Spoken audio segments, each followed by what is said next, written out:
Nabasa ko na ang warrant.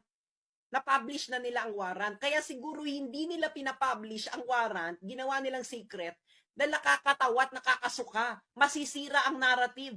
Bakit?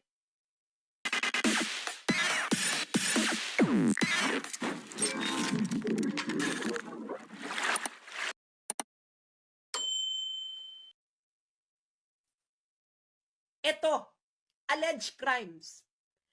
Sinuyod ko talaga tong warrant of arrest, buong magdamag kagabi, bago ako matulog. Hinahanap ko yung 5,000, 6,000, 20,000, 30,000 na paulit-ulit nilang sinasabi. Hanggang ngayon sinasabi nila sa Western media. Ito lang ang numbers na nakita ko. At least 19 persons, allegedly drug pushers or thieves, and at least 24 persons, allegedly criminals, drug pushers, and thieves or drug users. At least 19. At least 24. So, at least 43. Grade 3, grade. Kailan tayo nag-fraction, ratio and proportion? Grade 3. At least 43. Ang pinadadayukdok sa mga tao, buong mundo, at least 6,000 or at least 20,000, at least 30,000. Siguro naman marunong tayo mag-basic math. Ito pa. Ano ang kasalanan? Hindi pa mastermind. Indirect co-perpetrator. Puta, hindi man lang co-perpetrator or mastermind. Indirect pa nga. Sino yung mastermind? Sino yung major perpetrator? Yung indirect? Ano yun? At yung inaakusan nyo pa, at least 19, at take note ha, ang period nito ay 2011 to 2019, 8 years. Sa 8 years na yon, kailangan tayong magsabi na ito ay crimes against humanity dahil may at least 19 persons na drug pushers at thieves or at least 24 na drug pushers at thieves na nategi. Wow! Pero, anong binabalita nila? 6,000, 20,000, 30,000, hindi siya ang may kagagawan. Hindi na nakalagay sa warrant. Granting na tama atong warrant of, kung granting na, assuming for the sake of argument na, okay, ano ko, sige, usigin mo. Nasaan yung 6,000 mo? This is propaganda. Wala na silang mahanap, nag-imbento, gumawa ng 19 at 24, at dahil hindi nila malink, ginawa na lang nilang indirect co-perpetrator.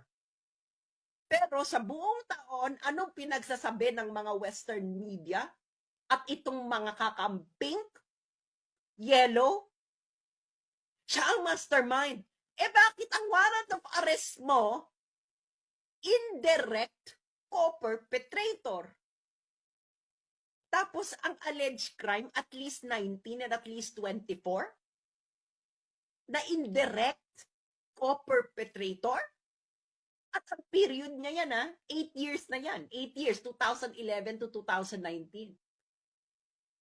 Mas marami pang napatay dyan si Ampatu, mas marami pa dyan yung dun sa Ampatuan Massacre. Kinaya naman ng korte natin. Isang araw lang yun, Ampatuan Massacre. Ito 8 years. 8 years itong figures na to. Okay. Ako talaga gusto kong i-address tong mga sundalo. No? 8 years. Naalala nyo to? Kayong PNP? Naalala nyo to? 2019, nag-request kayo ng Interpol Red Notice laban kay Joma Sison na nandun sa Netherlands para isurrender siya ng Netherlands. Ibinigay ba? Sinurrender ba ng Netherlands sa inyo si Joma Sison? Ha? Naging katulad ba siya ni Bongbong Marcos na we have to fulfill our obligation to the Interpol because we are a leader of a democratic country in an international community. Nagganon-ganon ang Netherlands? Ha? Ano yung gusto niyo siyang dahilan kung gusto niyo siyang tabalikin ng Netherlands sa Pilipinas? Ang involvement niya sa Inupakan Massacre sa Leyte. Okay. Yung mga sundalo nakikinig dito, alam nila to. Pero I will remind you, baka nagkaroon na kayo ng amnesia. 'Di ba? Pero sana matitino pa kayo. Nasa tama pa kayong pag-iisip. Okay. Ang ipipresent din natin dyan, okay, ay galing mismo sa mga sundalo.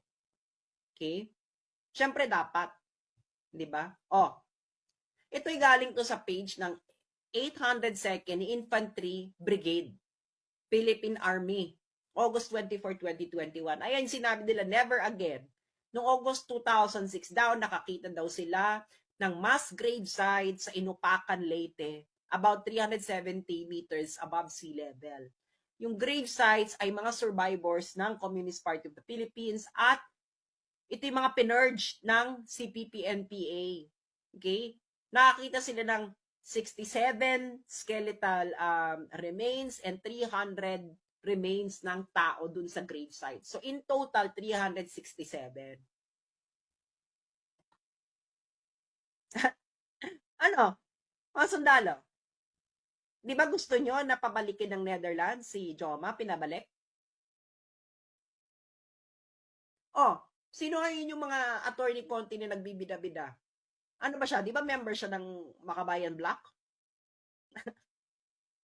Naging kasangkapan ang mga sundalo at pulis ng CPP-NPA sa panahon ni Bongbong Marcos. Nakakahiya kayo.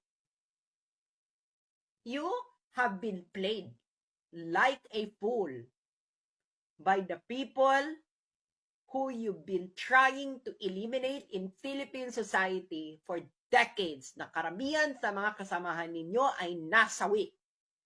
Anong ginawa? Nagsama-sama kayo, no? Na isurrender sa foreign power ang dati ninyong commander-in-chief na kung saan pinakamamahal ng taong bayan. How are you going to justify this in history? Siguro ngayon pwede nyo ma-justify na you're just following orders. But do you really think that history will judge you well? Nasasabihin mo lang na you were following orders? Ito, Ateneo, linawin niyo to. Ito bang tinuro ninyo sa estudyante ninyo dyan? Ang DOJ ay competent judicial authority. Kakahiya.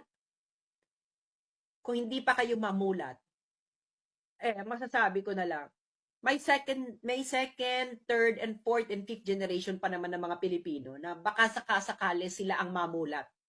Kayong mga Pilipino, okay? Lalo na yung mga nagbubunyi, ganyan. Gusto ko lang ipaalala sa inyo, eto. Yan. Naalala niyo si Tony Blair. So, dati siyang British Prime Minister. Noong 2003, kasama ni Bush, in-invade nila ang Iraq. Binomba nila ang Baghdad. And that war was illegal. Maraming nasawi. And take note, hindi sila tumutugis ng adik, ng kriminal. Sila ay they are just really killing Iraqis, innocent Iraqis. Ang kailangan lang naman nila si Saddam Hussein. In 8 years, ang namatay sa Iraq ay at least 300,000. Itong si Tony Blair, okay? War crime yun eh. Illegal yun eh. Alam nyo ba ang ICC, ayaw siyang i-prosecute. 300,000.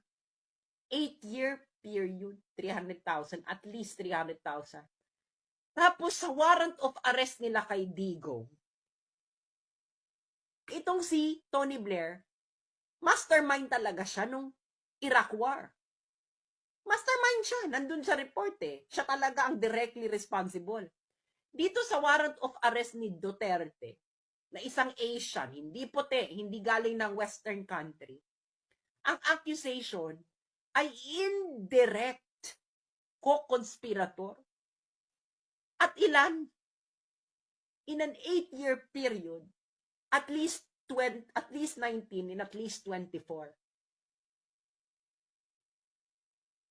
Kung matitino pa kayong mga Pilipino, sana alam ninyo kung ano ang ibig sabihin nito.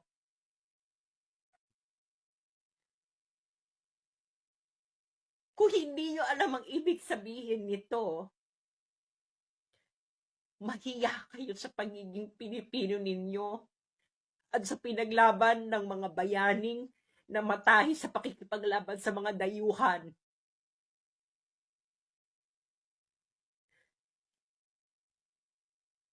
Kung hindi nyo alam kung anong ibig sabihin nito, mahiya kayo sa mga nagbuwis ng buhay ng napakaraming Pilipino laban sa mga dayuhang nanakop sa Pilipinas. Huwag kayong humarap sa monumento ni Rizal o ni Bonifacio. Mahiya kayo kung hindi nyo alam ibig sabihin ito. Kayong mga sundalo at mga pulis, mahiya kayo sa ginawa ninyo.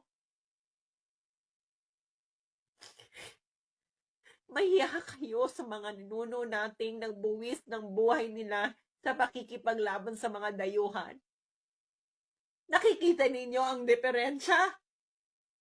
Yung puti, pumatay, 300,000, mastermind siya ng invasion of Iraq. Hindi man lang kriminal yung mga nandun. Ayaw i-prosecute ng ICC.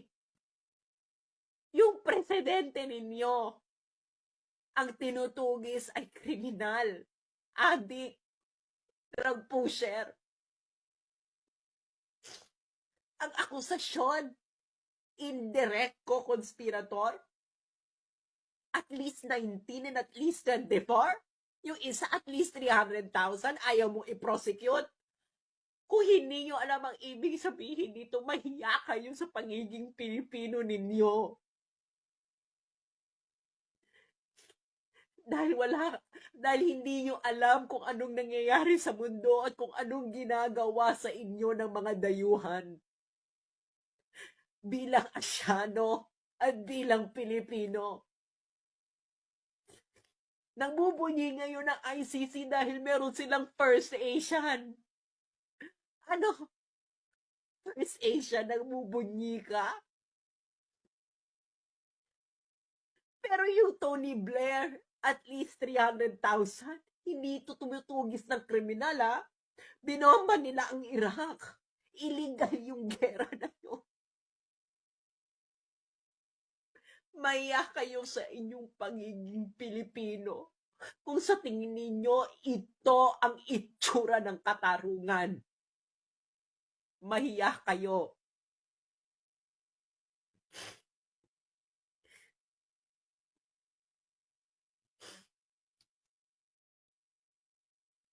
Kayong mga sundalo't Pilipino, mahiya kayo sa mga pagiging Pilipino ninyo, hindi kayo Pilipino. Kayo ay mga tuta ng dayuhan. Hindi nyo nakikita to? Kung anong itsurang ano to? Ha? Tapos, sasabihan ka ng ganyan? Bababuyin yung konstitusyon mo? Harap-harapan na? Bulag kayo? Mahiya kayo sa pagiging Pilipino ninyo.